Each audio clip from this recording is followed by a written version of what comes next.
Mes chers compatriotes, je vous parle ce soir depuis le bureau Resolute, dans le bureau ovale. Dans cet espace sacré, je suis entouré de portraits de présidents américains extraordinaires. Thomas Jefferson a écrit les mots immortels qui guident cette nation. George Washington nous a montré que les présidents ne sont pas des rois. Abraham Lincoln, qui nous a imploré de rejeter la malveillance. Franklin Roosevelt, qui nous a inspiré à rejeter la peur. Je respecte cette fonction, mais j'aime mon pays encore plus. C'était l'honneur de ma vie de vous servir comme président. Mais en défense de la démocratie qui est en jeu, je pense que c'est plus important que tout titre. Je puise ma force et je trouve de la joie en travaillant pour le peuple américain. Mais cette tâche sacrée, de perfectionner notre union, n'est pas à propos de moi. C'est à propos de vous, de vos familles, de vos avenirs. C'est à propos de nous, le peuple. Nous ne devons jamais l'oublier. Et je ne l'ai jamais oublié.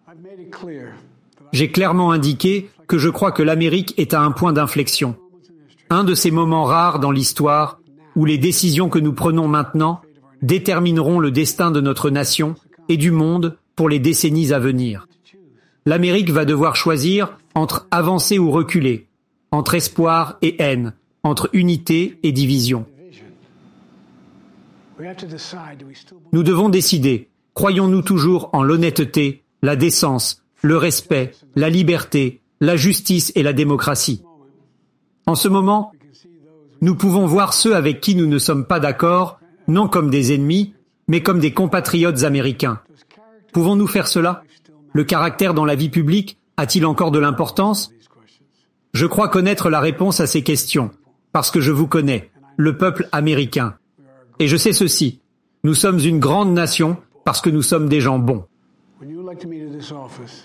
Quand vous m'avez élu à cette fonction, j'ai promis de toujours être franc avec vous, de vous dire la vérité, et la vérité, la cause sacrée de ce pays, est plus grande que chacun d'entre nous. Et ceux d'entre nous qui chérissent en cette cause, la chérissent tellement, cette cause, c'est la démocratie américaine elle-même, doivent s'unir pour la protéger. Vous savez, ces dernières semaines, il m'est devenu clair que je dois unir mon parti dans cette entreprise cruciale. Je pense en tant que président, que mon leadership dans le monde, ma vision pour l'avenir de l'Amérique, mérite un second mandat. Mais rien ne doit empêcher de sauver notre démocratie. Cela inclut l'ambition personnelle. Donc j'ai décidé que la meilleure façon d'avancer est de passer le flambeau à une nouvelle génération. C'est la meilleure façon d'unir notre nation. Vous savez, il y a un temps et un lieu pour de longues années d'expérience dans la vie publique. Il y a aussi un temps et un lieu pour de nouvelles voix, des voix fraîches, oui, des voix plus jeunes. Et ce temps et ce lieu, c'est maintenant. Au cours des 6 prochains mois, je vais me concentrer sur mon travail de président. Cela signifie que je vais continuer à réduire les coûts pour les familles qui travaillent, à faire croître notre économie. Je continuerai à défendre nos libertés personnelles et nos droits civiques, du droit de vote au droit à l'avortement. Je continuerai à dénoncer la haine et l'extrémisme, en clarifiant qu'il n'y a pas de place, aucune place en Amérique, pour la violence politique ou toute violence. Point final. Je vais continuer à parler pour protéger nos enfants de la violence par arme à feu et aussi protéger notre planète de la crise climatique qui est la menace la plus existentielle. Et je continuerai à me battre pour mon initiative contre le cancer afin que nous puissions mettre fin au cancer tel que nous le connaissons parce que nous pouvons le faire.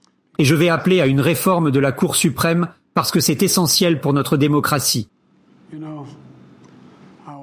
Vous savez, je continuerai à travailler pour assurer que l'Amérique reste forte et sûre et le leader du monde libre.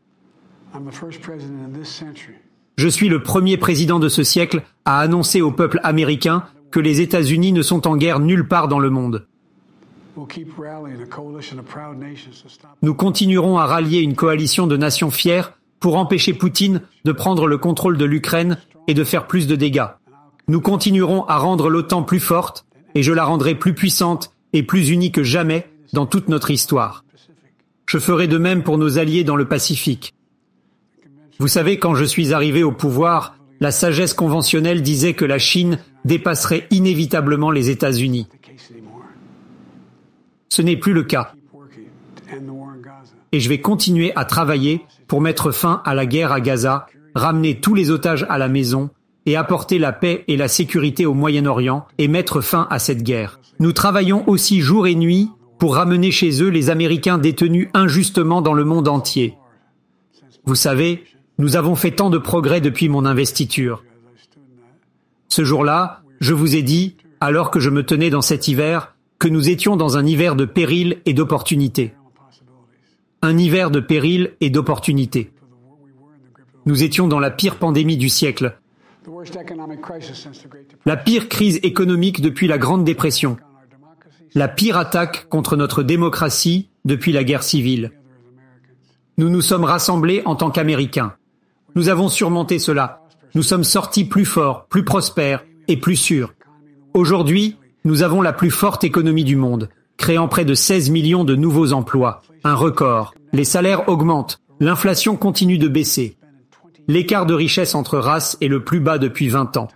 Nous reconstruisons littéralement toute notre nation, les communautés urbaines, suburbaines, rurales et tribales. L'industrie est revenue en Amérique. Nous redevenons les leaders mondiaux dans les puces, la science et l'innovation. Nous avons enfin battu Big Pharma après toutes ces années pour réduire le coût des médicaments sur ordonnance pour les personnes âgées. Et je vais continuer à me battre pour m'assurer que nous réduisons les coûts pour tout le monde, pas seulement pour les personnes âgées. Plus de gens ont une couverture santé aujourd'hui en Amérique que jamais auparavant. Et j'ai signé une des lois les plus importantes aidant des millions de vétérans et leurs familles exposés à des matériaux toxiques. Vous savez, j'ai aussi fait passer la loi climatique la plus significative jamais adoptée dans l'histoire du monde, ainsi que la première grande loi sur la sécurité des armes à feu en 30 ans. Aujourd'hui, le taux de criminalité violente est à son plus bas niveau depuis 50 ans. Nous sécurisons également notre frontière.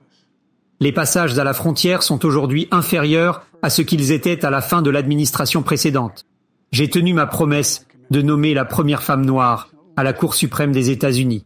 J'ai également tenu ma promesse d'avoir une administration qui ressemble à l'Amérique et d'être un président pour tous les Américains. C'est ce que j'ai fait.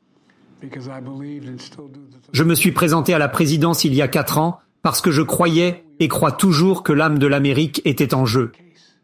La nature même de qui nous sommes était en jeu. Et c'est toujours le cas. L'Amérique est une idée plus forte que n'importe quelle armée, plus grande que n'importe quel océan, plus puissante que n'importe quel dictateur ou tyran. C'est l'idée la plus puissante de l'histoire du monde. Cette idée est que nous tenons ces vérités pour évidentes. Nous sommes tous créés égaux, dotés par notre Créateur de certains droits inaliénables. La vie, la liberté, la poursuite du bonheur. Nous ne l'avons jamais pleinement réalisée, cette idée sacrée, mais nous ne nous en sommes jamais détournés non plus. Et je ne crois pas que le peuple américain s'en détournera maintenant. Dans quelques mois, le peuple américain choisira le cours de l'avenir de l'Amérique. J'ai fait mon choix. J'ai exprimé mes vues. Je tiens à remercier notre grande vice-présidente, Kamala Harris. Elle est expérimentée, elle est dure, elle est capable. Elle a été une partenaire incroyable pour moi et une leader pour notre pays. Maintenant, le choix vous appartient, peuple américain. Lorsque vous faites ce choix, souvenez-vous des mots de Benjamin Franklin accrochés sur mon mur ici dans le bureau ovale, aux côtés du buste du Dr King, de Rosa Parks et de César Chavez. Lorsque l'on a demandé à Franklin, alors qu'il était dans une convention, si les pères fondateurs auraient dû donner à l'Amérique une monarchie ou une république, la réponse de Franklin était « une république, à condition qu'on puisse la garder ». Une république pourvu qu'on puisse la garder. Garder notre république dépend maintenant de vous. Mes chers compatriotes, c'était le privilège de ma vie de servir cette nation pendant plus de 50 ans. Nulle part ailleurs sur Terre, un enfant bègue d'origine modeste de Scranton en Pennsylvanie et de Claremont dans le Delaware pourrait un jour s'asseoir derrière le bureau Resolute dans le bureau ovale en tant que président des États-Unis. Mais me voilà. C'est ce qui rend l'Amérique si spéciale. Nous sommes une nation de promesses et de possibilités, de rêveurs et de réalisateurs, d'Américains ordinaires accomplissant des choses extraordinaires. J'ai donné mon cœur et mon âme à notre nation, comme tant d'autres. J'ai été béni 1 million de fois en retour par l'amour et le soutien du peuple américain. J'espère que vous avez une idée de combien je suis reconnaissant à chacun de vous. Ce qui est merveilleux avec l'Amérique, c'est qu'ici, les rois et les dictateurs ne gouvernent pas. Le peuple le fait. L'histoire est entre vos mains. Le pouvoir est entre vos mains. L'idée de l'Amérique est entre vos mains.